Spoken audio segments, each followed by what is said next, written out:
Nama Reza Indah Sulita Rahayu.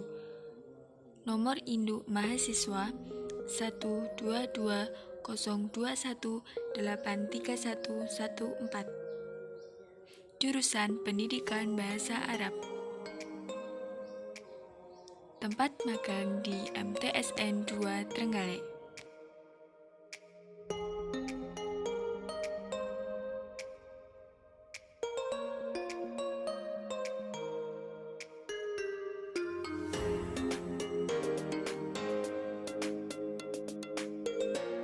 Assalamualaikum warahmatullahi wabarakatuh.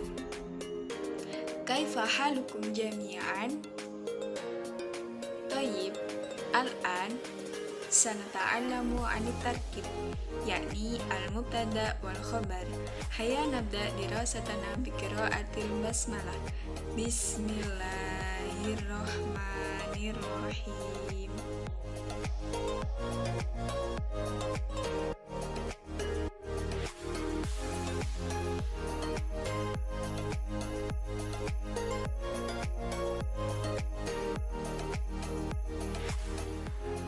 Tujuan pembelajaran diharapkan peserta didik dapat: yang pertama, memahami mubtada dan khobar; yang kedua, menganalisis mubtada dan khobar dalam kalimat; yang ketiga, membuat contoh dari mubtada dan khobar; dan selanjutnya mengolah macam-macam mubtada dan khobar dalam sebuah kalimat.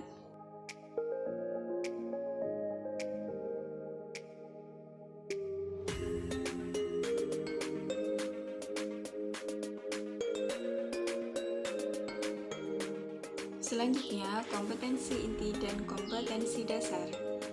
Yang pertama, kompetensi inti. Menghargai dan menghayati ajaran Islam yang dianutnya. Selanjutnya, menghargai dan menghayati perilaku jujur, disiplin, tanggung jawab, peduli, toleransi, gotong royong, santun, dan percaya diri dalam berinteraksi secara efektif dengan lingkungan sosial dan alam sekitarnya. Selanjutnya, memahami dan menerapkan pengetahuan faktual, konseptual, dan prosedural berdasarkan rasa ingin tahunya tentang ilmu pengetahuan, teknologi, seni budaya terkait fenomena yang terjadi yang tampak mata. Selanjutnya, mengolah, menyaji, dan menalar dalam ranah konkret menggunakan mengurai, merangkai, memodifikasi, dan membuat, dan ranah abstrak, menulis, membaca, menghitung, menggambar, dan mengarang sesuai dengan yang dipelajari di sekolah dan sumber lain menurut sudut pandang atau teori yang kuat.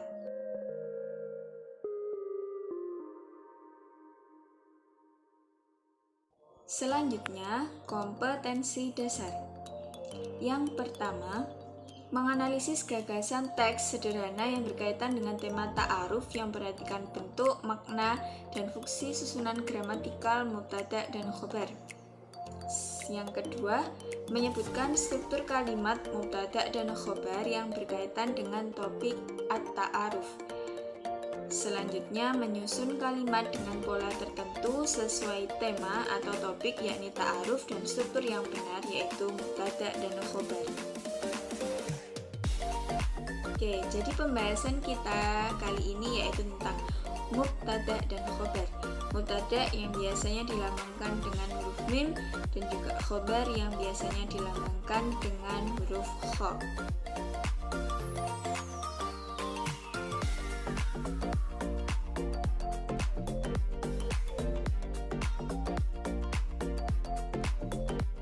Selanjutnya kita ke definisi mubtada atau biasa disebut sebagai subjek.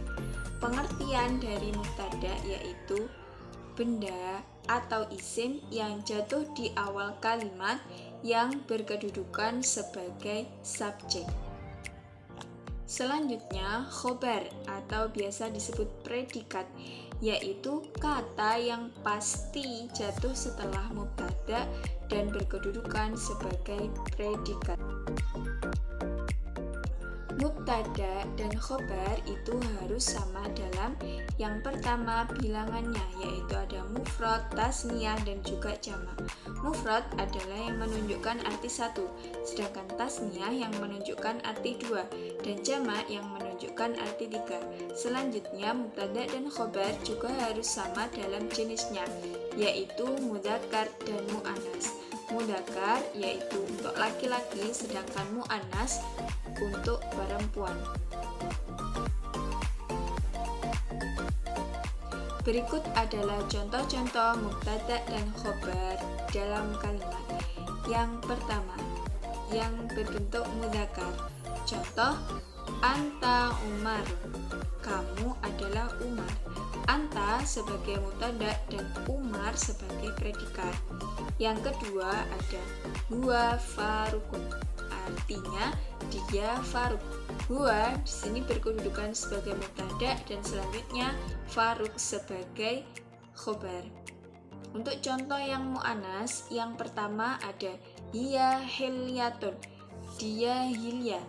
Jadi hiya sebagai mubtada dan hilya itu sebagai khobar. Begitu juga dengan contoh anti ruqayyatun, kamu ruqayyah.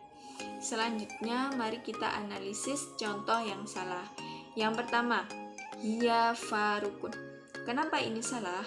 Karena faruk atau khobarnya itu berupa mudzakkar. Jadi mubtadanya itu juga harus mudzakkar seperti slide sebelumnya. Mubtada dan khobar harus sama dalam jenisnya. Jadi yang betul huwa farukun. Contoh yang kedua ada huwa hilyatun. Ini juga tidak boleh karena khobarnya hilyah, jadi mubtadanya juga harus berupa mu'annas yaitu hiya.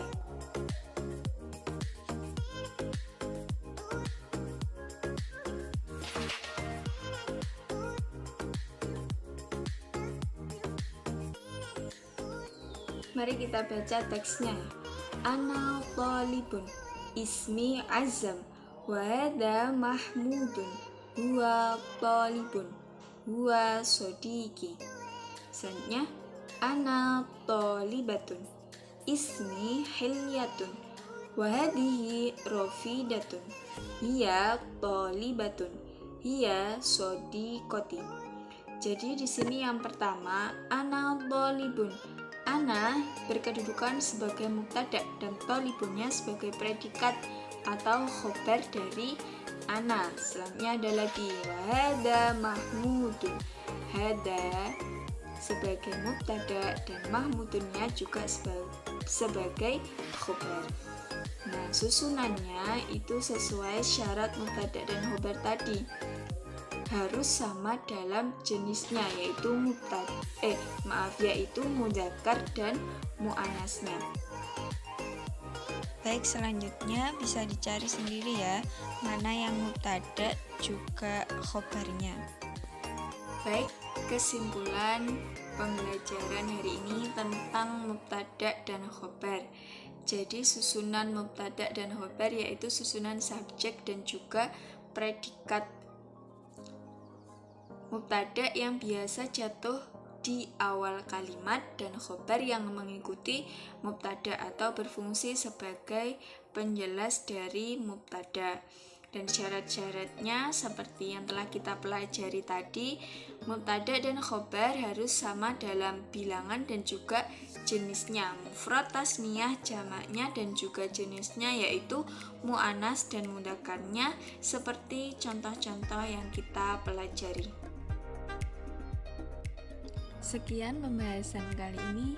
Syukran katsiran ala ihtimamikum. Assalamualaikum warahmatullahi wabarakatuh.